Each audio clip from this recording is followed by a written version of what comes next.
Mayroon naman akong sinalihan dito. Kanina si Marcolita at Pacquiao. Talo si Pacquiao, di ba? Ito naman ito. Sa inyong opinion, sino sa kanila ang mas matapang lumaban at nagsiwalat ng korupsyon? Attorney Vic, yan tingnan nyo. Attorney Vic Rodriguez at Ping Lacson. So ito, ang bumoto nito is 73,000. Tapos si Vic Rodriguez 91, si Ping Lacson 9. Pero magaling tong dalawa. Ito pinagpapilian lang to nakikita ko lang to Pero dapat mananalo to sila sa Senado. Huwag kayong magpalinglang dun sa mga survey-survey ng malaking mga station. Huwag kayong magpalinglang. Kasi alam nyo, yung survey na yan bayad.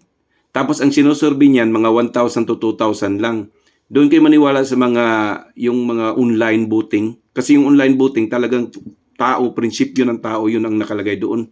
Hindi yung binabayaran, hindi yung pinipili lang, yung ipopost. Kasi malaking pera yan yung survey-survey. Malaking pera yan, yung mga malaking survey station or malaking survey company. Ito, 73,000 ito, pinapipilian. Sige. Yan, good luck. Sana mananalo tong dalawa nga